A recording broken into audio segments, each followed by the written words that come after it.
जालना शहर की समस्याओं को लेकर प्रशासन आंखें मूंद कर बैठा है और इस रवैये के खिलाफ शिवसेना का ठाकरे गुट आंदोलन की राह पर है। ठाकरे गुट की ओर से प्रशासन को जगाने के लिए आंखें खोलो स्वामी आंदोलन किया गया। जालना शहर की बदहाल सड़कें, जल समस्या और कचरा प्रबंधन जैसी अनगिनत मूलभूत समस्याओं को लेकर शिवसेना का ठाकरे गुट अब पूरी तरह आक्रामक हो चुका है। इसी कड़ी में आज एक आंखें खोलो स्वामी नाम से अनोखा आंदोलन किया गया, जिसका उद्देश्य प्रशासन को नींद से जगाना है। मौके पर ठाकरे गुट पदाधिकारियों ने मनपा आयुक्त कार्यालय के सामने प्रशासन के खिलाफ जमकर नारेबाजी की। साथ ही पदाधिकारियों ने मनपा आयुक्त से मुलाकात कर समस्याओं को लेकर ज्ञापन सौंपा और जल्द समाधान की मांग की। इस मौके पर मनपा आयुक्त खांडेकर को शहर की समस्याओं पर आधारित एक फिल्म भी दिखाई गई, जिसमें टूटी सड़कें, गंदगी और जल संकट की असली तस्वीरें थी।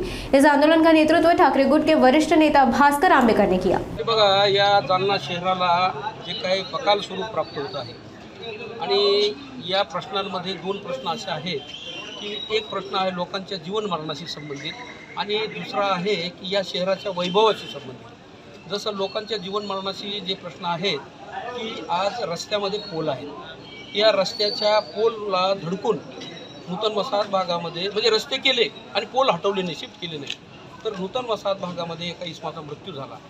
अनेक नागरिक या शहरामध्ये या रस्त्याच्या मधोमध असणाऱ्या पोलला धडकून जायबंदी झाली, काही लोकांचे हात पाय तुटले। आणि मोकाट कुत्र्यांचा विषय जो जीवन मरणाशी संबंधित आहे की भवानीनगर भागामध्ये मोकाट कुत्र्यांनी हल्ला करून एका लहान बालकावर हल्ला केला। त्या बालकाला 107 टाके पडले।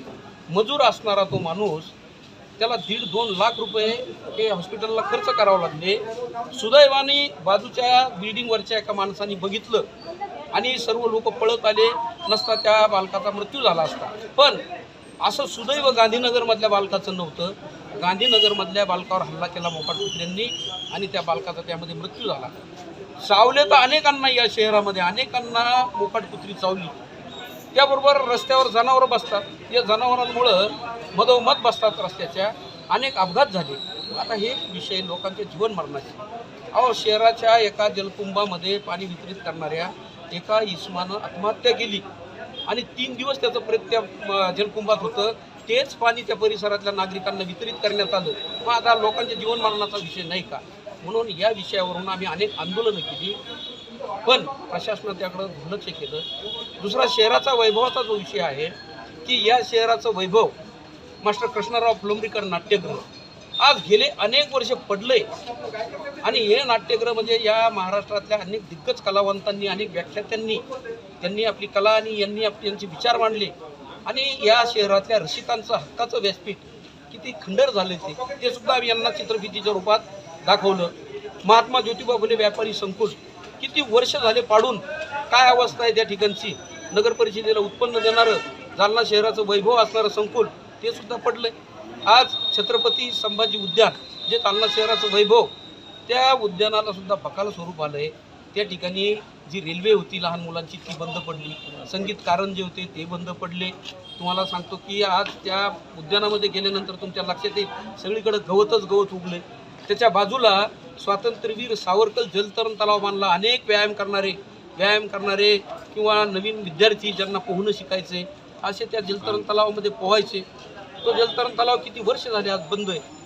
महापालिका आयुक्तांनी निवेदन दिलेलं आहे, काय निवेदन नाही, आम्ही त्यांना तर चित्रफीत दाखवली प्रत्यक्ष। बघा, आखे तो खोलो स्वामी म्हणजे आम्ही ह्या प्रश्नांवरून आंदोलन केले, तुम्ही बघतच नव्हते म्हणून आम्ही हे सगळं चित्रीकरण केलं आणि तुमच्या रूममध्ये आणून तुम्हाला दाखवलं आता की आखे तो खोलो स्वामी। आणि आम्ही त्याचा समारोप हाच केला की तुम्ही या सर्व प्रश्नांवरून आम्हाला खूप आश्वासन दिले, पण तुम तो धोकेबाज हो, वादा करते हो और भूल जाते हो। यानं समारोप झाला आहे चित्रफितीचा। त्यांनी काय आश्वासन दिलं किती दिवसात? वारंवार तुम्ही आंदोलन करताय, मात्र तुमच्या आंदोलनाकडे दुर्लक्ष होते। अजूनही प्रश्न सुटलेले नाही, काही हे बघा, आता हे दुर्दैव विषय आहे की जे थोडंफार केलं त्याचा खूप मोठा गाजावाजा होतो आणि जे मूळ नागरिकांच्या जीवन मरणाशी असणारे विषय त्याकडं प्रचंड दुर्लक्ष। शहराला एक बकाल स्वरूप झालंय, बकाल रूप आलं हे तर नागरिकांना सुद्धा माहिती आहे ना। मग आता आमच्या ह्या प्रश्नांकडे आम्ही कोणासाठी करतो आंदोलन? जनतेसाठी, शहरवासियांसाठी करतो। आम्हाला अंगावर घ्यावं लागतात, सत्ताधाऱ्यांना या प्रशासनाला आम्हाला अंगावर घ्यावं लागतं, पण आम्ही घेतो। त्यासाठी आम्ही आहे जनतेच्या, आमची शिवसेना ही जनतेसाठीच निर्माण झालेली संघटना आहे।